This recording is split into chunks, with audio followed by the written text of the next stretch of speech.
Hi everyone. இன்னைக்கு ஒரு முக்கியமான டாபிக்கு.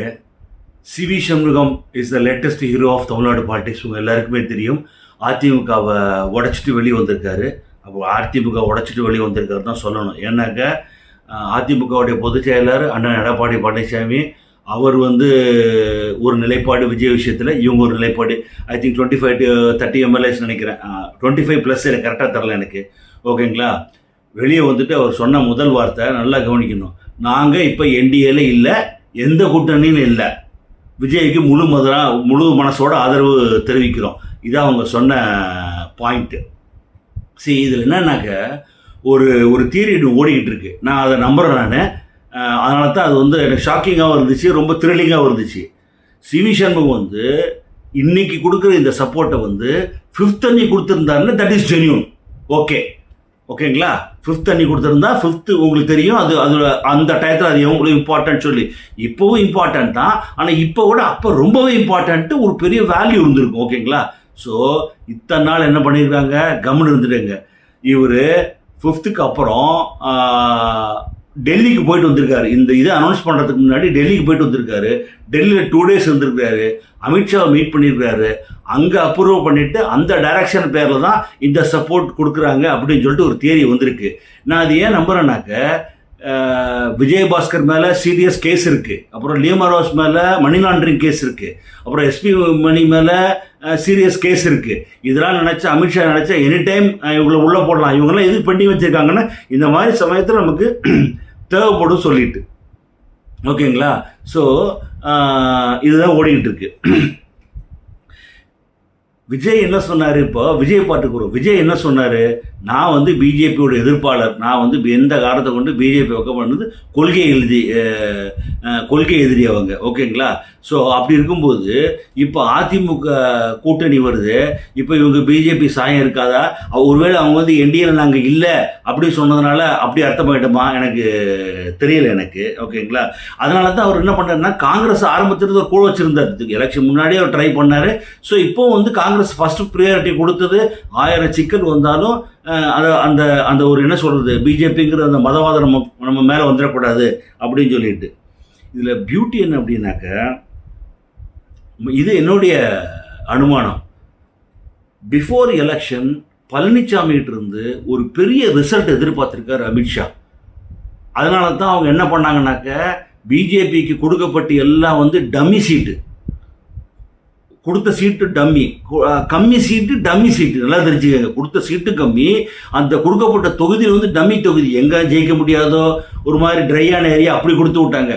எல்லாத்துக்கும் ஒரு அக்செப்ட் பண்ணது காரணம், எப்படியாச்சும் பழனிசாமி ஜெயிச்சு வந்துருவார், அந்த மாதிரி ஒரு கமிட்மெண்ட்டை கொடுத்துருக்குறாங்க. அப்போது அதனால தான் அவங்க ஆனந்துலேருந்து என்டிஏ கவர்மெண்ட் ஃபார்ம் பண்ணுவோம் அப்படின்னு சொல்லிட்டு இருந்தாங்க. என்டிஏ கவர்மெண்ட் வந்தால் போகிறோன்னு நினச்சிருக்காரு. அது வரலன்னொன்னே இவர் வேலையை, அமித்ஷா வேலையை அவர் காமிச்சிட்டாரு. பிஜேபி இன்றைக்குமே 24/7 ஒர்க் பண்ணக்கூடிய ஒரு பார்ட்டி. அது அவங்க எலெக்ஷன் இருக்குது இல்லை, அவங்க சின்சியராக வேலையை பண்ணிக்கிட்டே இருப்பாங்க. அது வெற்றி தோல்வி அதெல்லாம் 2 சமமாக எடுத்துகிட்டு அடுத்து போயிட்டே இருப்பாங்க.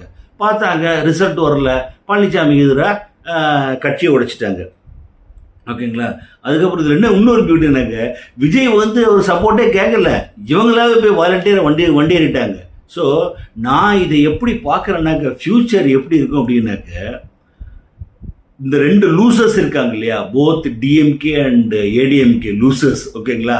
அவங்க 2 பேருமா சேர்ந்து there is a need ஒரு கூட்டணி ஃபார்ம் பண்ணுறதுக்கு. ஏன்னா இப்போ இவங்க சொல்லுவாங்க, விஜய்ங்கிற அவங்கள பொறுத்தவரை தீயசக்தி, விஜய்ங்கிற தீயசக்தி எதிர்க்கிறதுக்கும் பிஜேபி என்ற மதவாத கட்சி எதிர்ப்பதற்கும் ஸோ நாம் ஒரு கூட்டணி அமைக்க வேண்டியது இருக்குது. தமிழ்நாட்டை காப்பாற்றுறதுக்கு, தமிழக மக்களை காப்பாற்றுறதுக்கு, அப்புறம் மதவாதம் உள்ளே வந்துடக்கூடாது, அப்புறம் விஜய் இளைஞர்களை தப்பாக வழி நடத்துகிறாரு, இந்த தமிழ்நாட்டு இளைஞர்களை காப்பாற்றுறதுக்கு அப்படின்னு சொல்லிட்டு ஒரு உருட்டி இவங்க 2 பேரும் தான் சேருவாங்க.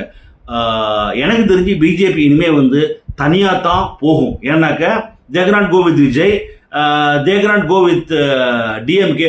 அப்படி போனாங்க அப்படின்னாக்க டிஎம்கேக்கு லைஃப் போயிடும். ஏன்னா Vijay is waiting for that. BJP கூட திமுக போச்சு அப்படின்னாங்க, அதோட திமுகக்கு அந்த இமேஜ் போயிடும். ஓகேங்களா? அதிமுகக்கு ஆல்ரெடி இட்ஸ் டையிங் பார்ட்டி. ஓகேங்களா? ஸோ என்னை பொறுத்த மட்டும் தட் இஸ் கரெக்ட். இனிமே அண்ணாமலை மாதிரி ஒரு 10 பேர், அண்ணாமலை, அப்புறம் வந்துட்டு நம்ம இவர் மாரிதாஸ், யூடியூபர் மாரிதாஸ் தெரியல, அவரெல்லாம் வந்து பிஜேபி எப்பயோ பிரசிடென்ட் இருக்க வேண்டியது, அதெல்லாம் ஒரு டாக் இருந்தது. இப்போ இல்லை, ஆனால் வருவார். ஓகேங்களா? இதை மாதிரி திடீர் புதுசாக ஃப்ரெஷ்ஷாக ஒரு 10 பேர் இறங்கி ஒரு 5 வருஷம் ஹார்டாக ஒர்க் பண்ணால் தெர் ஆர் பிரைட் சான்ஸு ஒரு பெரிய பார்ட்டியாக மெர்ஜ் ஆகிறதுக்கு வழி இருக்குது. அதே மாதிரி தம்பி உதயநிதி வந்து இதை ஒரு நல்ல வாய்ப்பாக எடுத்துக்கிட்டு ஒரு சிறந்த எதிர்கட்சியாக செயல்பட்டு அப்பாவோட நிழலில் வந்த தாத்தாவோட தயவில் வந்து அதெல்லாம் உடச்செறிஞ்சிக்கிட்டு you can form your own ஒரு ஒரு ஒரு சிஸ்டத்தை பில்ட் பண்ணி திமுகவை திரும்பி, ஏன்னா இருக்கிறதுலே உங்களுக்கு தான் ரொம்ப ஈஸி. உங்களுக்கு திமுகவில் வந்து பணம் இருக்குது, இன்டலெக்சுவல் பீப்புள் இருக்கிறாங்க, மேதாவிகள் இருக்காங்க, படித்தவங்க இருக்கிறாங்க, பெரிய லாயர் டீம் இருக்குது. யாருமே அந்த பேஸ் வந்து உங்களுக்கு கிடைக்கவே கிடைக்காது. ஈவன் விஜய்க்கு கிடையாது, பிஜேபிக்கு உண்டு. ஆனால் எல்லாத்துக்கும் டெல்லியை போய் கேட்டுட்டு இருக்கணும். உங்களுக்கு அப்படி இல்லை, you are the boss, you can do anything. So ஃபியூச்சரில் வந்து ஐ டோன்ட் திங்க் இனிமேல் வந்து வெறும் 2 பார்ட்டி கிடையாது, that is going to be 3 party தான். ரொம்ப டைட்டாக இருக்கும் இது என்ன சொல்கிறது பாலிடிக்ஸு. லெட்ஸ் சி, பார்க்கலாம். See you, bye.